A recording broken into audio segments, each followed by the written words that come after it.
রাবণ বলল, হনু, একটা বিড়ি দে না, মাথাটা না বড্ড ধরে, কিছুতেই কমছে না।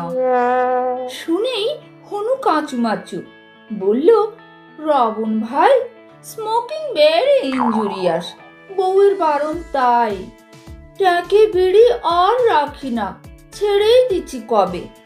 এক্সট্রিমলি সরি ব্রাদার, এবার আসি তবে। বলেই দিল একখানা লাফ মরি মরি করে। পাশেই ছিল রামচন্দ্র, লেজটি টেনে ধরে বলল, হ্যাঁ রে, বলতো আমায়, ব্যাপারখানা কি?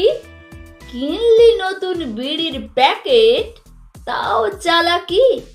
হাতটি জোড়ো করে হনু বলল, প্রভু চুপ, রাবণ বেটার 10 মাথাতে 10খানা যে মুখ, একটা মানে 10টা নেবে, এমনিতে দাম বাড়া, তার উপরে 10টা বছর দেননি মাসোহারা।